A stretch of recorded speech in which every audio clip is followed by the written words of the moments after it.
Once again, welcome back to KC's Classes. KC's Classes-ന്റെ മറ്റൊരു വീഡിയോയിലേക്ക് എല്ലാവർക്കും സ്വാഗതം. This is Kiran CS. വളരെ ഇമ്പോർട്ടൻ്റ് ആയിട്ടുള്ള ഒരു അപ്ഡേഷൻ ആണ് ഇപ്പോൾ കമ്മ്യൂണിക്കേറ്റ് ചെയ്യാനുള്ളത്. Sreenarayana open university MCOM first semester assignments publish ചെയ്തിരിക്കുകയാണ്. സോ എങ്ങനെയാണ് അസൈൻമെന്റ് ഡൗൺലോഡ് ചെയ്യുക, ദെൻ ഏതൊക്കെയാണ് ക്വസ്റ്റ്യൻസ് സബ്ജക്ട് വൈസ്, ഇതൊക്കെ നമുക്ക് 1 by 1 ആയിട്ട് കാണാം.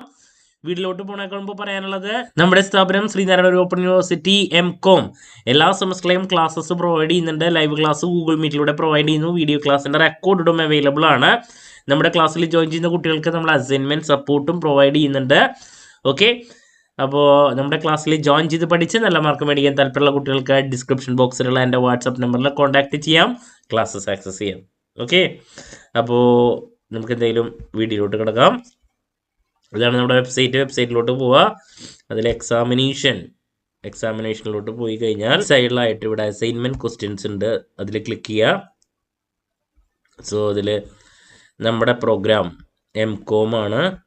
സോ MCOM ക്ലിക്ക് ചെയ്യുക. സോ അവിടെ കാണാം അസൈൻമെൻറ്റ് ഫസ്റ്റ് സെമസ്റ്ററിൻ്റെയും സെക്കൻഡ് സെമസ്റ്ററിൻ്റെയും വന്നിട്ടുണ്ട്. അപ്പോൾ നമുക്കിവിടെ ക്ലിക്ക് ചെയ്തിട്ട് ഡൗൺലോഡ് ചെയ്യാൻ പറ്റും. സോ ഞാൻ ഓൾറെഡി ഡൗൺലോഡ് ചെയ്ത് വെച്ചിട്ടുണ്ട്. സോ ഇതാണ് നമ്മുടെ അസൈൻമെൻറ്റ് വരുന്നത്.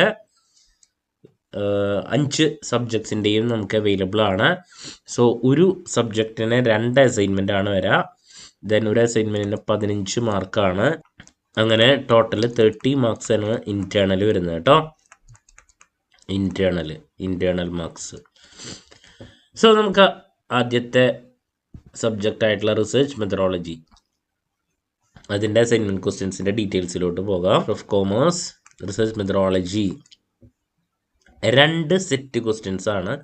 ഒരെണ്ണം ഡിസ്ക്രിപ്റ്റീവ് ആയിട്ടുള്ളതും ഒരെണ്ണം അനലറ്റിക്കൽ. അത് ആ ക്വസ്റ്റ്യൻ്റെ പ്രത്യേകത കാണുമ്പോൾ നിങ്ങൾക്ക് മനസ്സിലാക്കാൻ പറ്റും.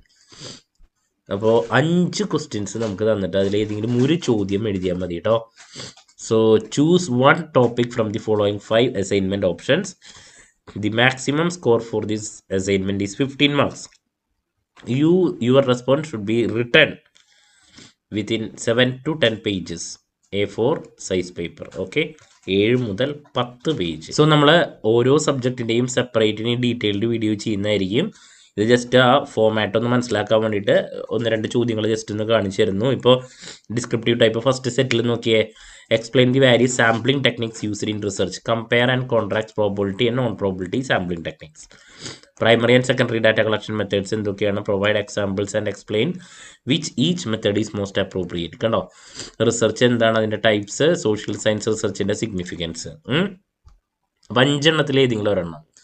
ഇത് ഡിസ്ക്രിപ്റ്റീവ് ടൈപ്പ്. അനലറ്റിക്കൽ ആകുമ്പോൾ കുറച്ചുകൂടി ശ്രദ്ധിച്ച് എഴുതേണ്ട അസൈൻമെൻ്റ് ആണ്. അവിടെ പ്രാക്ടിക്കൽ എന്ന് പറയില്ലേ. Choose 1 topic from the following 5 assignment, maximum score 15 marks. Perform a literature review on any topic of your interest. Write literature review comprising of 20 national and international studies in that area. Follow APA guidelines. ഇത് കുറച്ചും കൂടിയും analytical mode വരുമ്പോൾ കുറച്ചും കൂടി ശ്രദ്ധിച്ച് എഴുതേണ്ടതാണ് കേട്ടോ. കണ്ടോ, എല്ലാത്തിനും identify and choose a topic for study of your interest. Develop a questionnaire in the chosen area of study comprising of profile related and topic specific questions. Questionnaire ഉണ്ടാക്കാൻ വേണ്ടിയിട്ട് പറഞ്ഞിരിക്കുക. അപ്പോൾ ഇത് കുറച്ചും കൂടിയും പ്രാക്ടിക്കൽ ഓറിയൻറ്റഡ് ആണ് ഈ അനലറ്റിക്കൽ എന്ന് പറയുമ്പോൾ. 5 എണ്ണം ഉണ്ട്, ഞാൻ മൊത്തത്തിലേക്ക് പോകുന്നില്ല. എല്ലാ സബ്ജക്റ്റിലും ഇങ്ങനെ തന്നെയാണ്. ഡിസ്ക്രിപ്റ്റീവ് കുറച്ചും കൂടിയും തിയററ്റിക്കൽ അല്ലേ, ഇതായിരിക്കും. ഇപ്പോൾ അടുത്തതിലാണെങ്കിലും 5 ചോദ്യങ്ങൾ. ഇപ്പോൾ describe the features of corporate governance in the pre-liberalization period and post-liberalization period. Then ഇവിടെ വരുമ്പോൾ കുറച്ചും കൂടി practical ചോദ്യങ്ങളായി. Explain ethical principles that you can follow for ethical decision making in any domestic company. കണ്ടോ, ഇങ്ങനെ.